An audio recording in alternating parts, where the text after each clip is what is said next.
the original move towards being in the financial services industry back in the fall of 1973. And I'd just decided to no longer stay in our rock band. And I mean, we were a pretty good rock band. We're a cover band playing all the big clubs in Vancouver. We were making enough money to pay the rents and buy the food and stuff like that because we were all single. So it wasn't bad. It's just that I realized I had no future in it because I was a bass player that was, playing at a decent level, maybe studio musician kind of level, but I couldn't sing and I couldn't write, and I could therefore never really make anything resembling a career out of music. And so I recognized that, and I was 22 years old at the time. So I quit, and my lead guitarist quit, and unbeknownst to me, he was looking around, and he got a job as a salesman at Metropolitan Life, and they paid him $600 a month draw.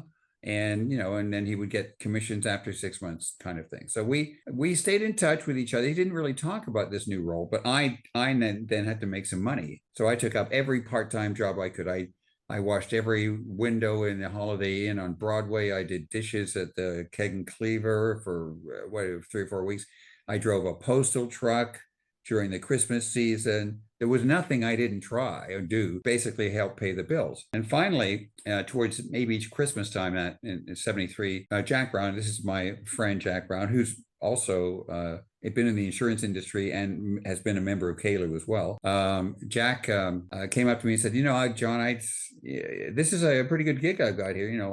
I'm making more than twice as much as I did in the band, and you get more commissions in 6 months' time. And I said, who's going to buy life insurance, especially for me? He said, well, you can speak on the stage, so basically you probably can sell. So give it a try. So I thought, okay, I'll give it a try. And then I applied. This is through December and early January with these 3 companies, rejected by all 3, and mainly for the same reason. So, basically I'm 22, I'm single, I don't have any debts, I don't have any family, I don't have anything that would motivate a salesman. Okay. So I am a terrible prospect. And of course, when it comes to what are the first 100 people you would call? And I say, I don't know 100 people. What do you know?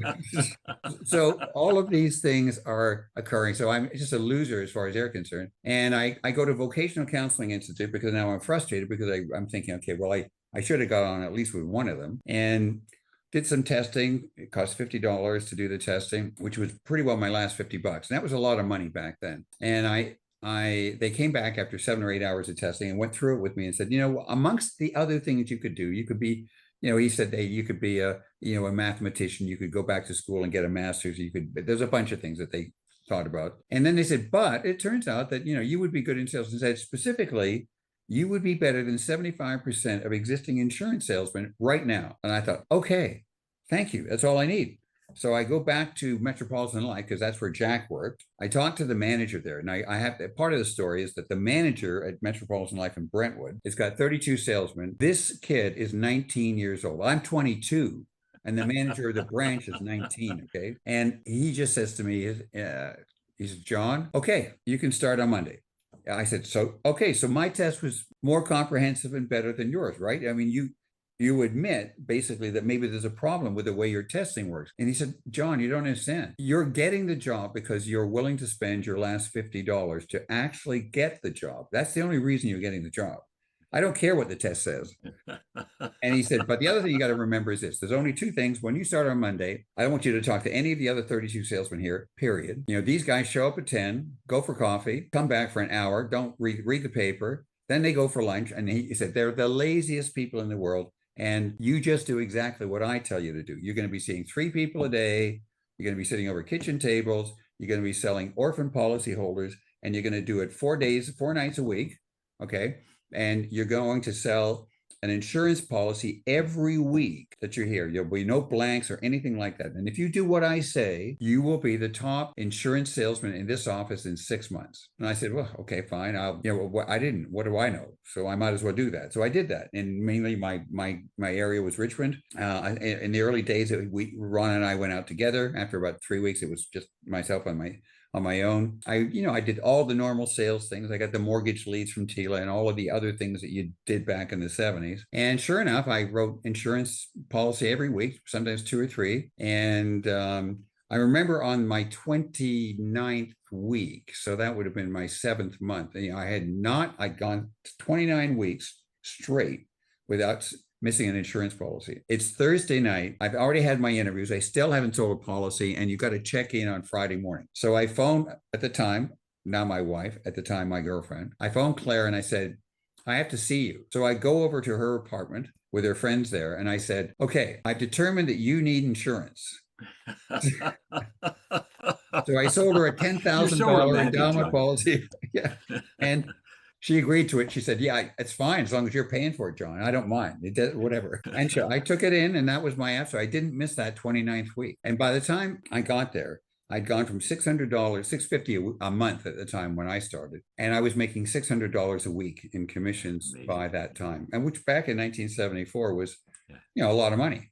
Yeah. And just a multiple of what I'd ever made before. So that was I think my first year in the business. I'd gone from, let's say, in the band, $4,000 a year in 73, 72 to $18,000 in total revenue for the year 1974. I kept all my numbers, and that started that process. I didn't stay at Metropolitan very long because they were a single, back in the day there, the insurance companies, you could work for one insurance company, you could only sell their product. You basically could not do any kind of brokerage or any kind. And I just, it was so restricted, right? And I had sold this group insurance policy to this new client, dental plan for 10 people. And Metropolitan Life needed a minimum of 25 people. So I sold a mutual life group policy because I didn't even think about it. And I was told that I had to rescind the transaction, even though Metropolitan Life didn't offer the policy at all. So then I said, okay, well, I'm gone. So I left and started to join some independent groups along with Jack Brown. And in the long run, we finally ended up with the person who became my mentor. So this is now, we're going fast forwarding here through to early 1975. I've been in the business just over a year, and I finally get to work with Bill Abbott, who at the time was considered one of the gurus of insurance in Canada.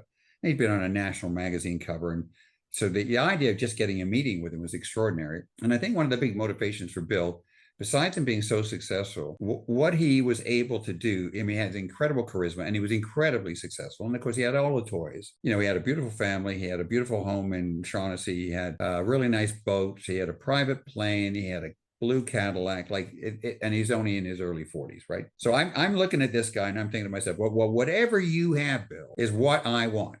Yes, okay? Right. It was really simple. It wasn't complicated. And so I started working with him, with Ed's brother and Dennis and Gary McLean, and we built, we built a pretty good practice together. But after a year, this is going now into the Christmas 75. So the year is now over, and Elaine, his wife, did all of the books and stuff like that. And Bill comes in, and he looks like he's really mad about something. We're not sure what.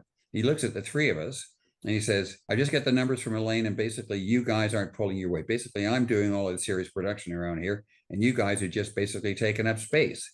You're not really accomplishing anything. And I was really pissed. Because I thought we were doing actually quite well. Well, apparently not. Okay, so he leaves, and I just sat down. I'm pissed about that. And even Dennis, his brother, said, yeah, I'm really pissed about it too. And I said, I'll tell you what, the three of us, just to prove how wrong and stupid he is, we're going to show him how wrong and stupid he is next year. So we've never made MDRT. So the objective is all three of us together are going to meet MDRT. We're going to meet every week. We're going to meet from 10 to 11 on Monday. We're going to talk about all the prospects that we have on our list, all the things that you would do, in the typical sales system, right? Yes. We weren't following any specific rules. And we met like crazy. So I remember meeting with these guys every week, and sure enough, by the end of the year, we all did incredibly well compared to the year before. And my draw was $18,000 a year, $1,500 a month. And at the end of the year, Bill comes up to me and he said, well, you did a lot better than last year, that's for sure. And I got to congratulate you. And so he gave a check for whatever, a bonus check for $7,000, I think, to Gary, and maybe $10,000 to Dennis. And then he looks at me and he says, and for you, based on your production this year, here's your check. It's $25,000. So I made $41,000 last year. And that $25,000 was a down payment on our first house for Claire and I, right? Because we just got married. And sure enough, we all went to MDRT in Atlanta in 1977. And, and then from that point forward, we all was made MDRT. And then ultimately, I got into the level of TOT and all of that stuff. it was this progressive thing, but it was interesting. And I said to Bill later, maybe a year later, I said, you know what? You came into the room and you were really pissed and you were really telling us how slack we were, but you really didn't think that, did you? You basically were needling us. You were basically making us pissed at you so that we would actually do something. Well, yeah, it's possible. Yeah, it's possible I did that. So and unfortunately the relationship with Bill didn't last, not because I didn't want it to, but because Bill decided to leave the insurance industry. And unfortunately, it's the classical problems with, feet of clay and the Greek myths and the heroes and all of that stuff. So he got into real estate. It was an absolutely terrible time to do that. Interest rates were going through the moon. Then he split from his family and it was a complete disaster. And the only saving grace of it was years later, he reconciled with his sons. He reconciled with his wife. They got back together. This is going back 10 years later. Wow. And we met them by accident. We were having our 10th wedding anniversary in San Francisco, and we're walking on the street, and there they are, Bill and Elaine. And we just said, I hadn't seen him in so long, right? And we got together, we went to a play, we spent some time together, and we reconnected. And then shortly after that, he got really connected to Jim Burton and became part of that PPI organization, PPI advisors, whatever it was. And so Bill was a mentor to me, and I was lucky to have somebody that good, that intelligent, that dedicated so early on, because, when I think about, the branch sales system back then, it's hit or miss, right? Exactly. Yeah. And if I'd stayed in the branch system, no matter which company I was with, it would not have been, I would not have built what I was able to build. Right. And so that was a large part of my early career and then the next big phase of change was when I did join the Rogers Group. And I remember I said to Jim Rogers at the time, I said, because we didn't really know each other. I mean, we'd met, but we didn't really know each other. He knew Murray. He knew, a lot of the other guys. He was bringing six top salespeople, insurance salespeople together into one thing, into his thing, right? So by the time we started, we were like 30, 35 people in total. And I said to him, I said, well, but why were you interested in me? I said, Jim, you don't even sell insurance. You do retirement, you do annuities. He did the whole annuity thing in the paper every day. And he had this sort of license to print money. If you wanted an annuity, you had to go see Jim Rogers, right? And he said, Jim Burton's a friend of mine. And I just said, if I want to bring in the top insurance guy in the city, who do I get? And Jim said, well, you just get John. And I said, okay, all right. And I said, how do you think this is going to work? Well, he said, I know a lot of people have a lot of money and I don't know anything about selling insurance. So basically I and others are going to ask you to participate in, working with us on joint files and taking care of the insurance side. And so I did that for about 6 months, and I was completely overwhelmed because I had 6 guys asking me to work on insurance files. There were just way too many files. And I finally said to them, I said, no, I said, I'm going to have to start rationing this because it's stupid amount of work, right? And, and quite frankly, you guys, your knowledge of insurance is pretty atrocious. One guy does group insurance, one guy does annuities, one guy like Murray is just a sales guy, but he's not an insurance guy, right? Yeah. And so I just said, look, we have to pace this out. And we came up with a fairly good compromise. And actually our business did pretty well. So we went from, this would be going from 85 to 93. We went from 30 people to 75 people. We had 2 floors on a building on West 7th. Very successful. We would have been at the time the largest financial planning organization in the country because there was nothing bigger in Toronto. Yeah, and that's for sure. So one day in the summer of 93, out of nowhere, this surprised me. By the time we got there, when I joined in 85, I owned 20% of the company and Jim owned 51 or 50, had control at 51% of the company. Eventually I got more percentages. I think I got up to 29% and he had 51% and the rest had whatever the other 20% was. And I said to him, I said, look, I'm now the top producer in the company. So when I started, I had half the revenue that Jim did. And when I finished, I had twice the revenue that he had. So I just said to him, look, I think I've proven I can lead here in the company. I've come up with a business plan for the last 3 years. So I think I should get promoted from vice president to president. You should accept the role of CEO, chair. And I would like to buy some of your shares to get to 40%. And you and I would be equally at 40%. Okay. And surprisingly, this would be 1991, 1990, something like that. he agreed to that. So we did that. And the next year we had the semi-ammo retreat where we were all, getting into semi-ammo and having our annual retreat. And he said, look, Jim, the way we're operating as silos. Everybody makes their own money. We have this little management company that takes 15% off the top, but it's never going to be worth a ton of money. And I said, really, it's not coordinated. It's not an organization. And he agreed. I said, so why don't we agree to get everybody to roll in all of their business, their client value, into one entity and take shares back in that entity? And now the entity is the business. Okay. Yeah. And he said, okay, and he supported me on that. And then I said, I took it to a vote at semi-ammo, and keeping in mind, the other guy said, well, I'm not sure about that. I like my independence, stuff like that. So essentially, I think we got, of the 7 people in total, besides Jim and I, there's 5 others. We got maybe support from 1. But let's say 4 said they really didn't want to do this. And then Jim said, well, if they don't want to do it, I guess we can't do it. And I said, Jim, let's think about this for a minute. You and I together are 80% of the shares and 60% of the revenue. Yeah. So we don't actually need any of it. Exactly. Okay? Yeah. So there's no reason to say no to this. But he caved on that, and he didn't say, he didn't insist on it. So we never came back up again. So it never happened. And in the summer of 93, he comes up to me and I remember it like it was yesterday. He knocks on my door. It's the summertime. I'm just about getting ready to go down to a ranch. And I have to, I was a bit tense because I used to smoke back then, cigarettes. I think I still do. And I just quit smoking cigarettes literally a month before because I had got an echocardiogram that said I had 95% blockage in one of my arteries. As it turns out, it was a false positive, and I didn't have any blockage in my arteries. Okay, but by the time I found out officially, I'd already quit for 3 weeks. So I thought, okay, well, I might as well just keep doing this, right? And so he comes in that one day and he says, John, I've been thinking about this whole controlling thing, and I got to tell you, I'm a guy that needs to have control. I have to have control. So I have to ask you to sell back those shares I sold you, and then agree to take the role of being vice president away from president, because really you're not really a businessman. You're not really somebody who knows how to run a business. You're just the top salesman here. And so I obviously I was kind of blown away by this, and I would have been 42 then when this occurred. And I said, okay, Jim, if you really mean this, I didn't really waste any time on this issue. I just told him right the same time he asked for this. You can have actually all my shares. I'll just leave here.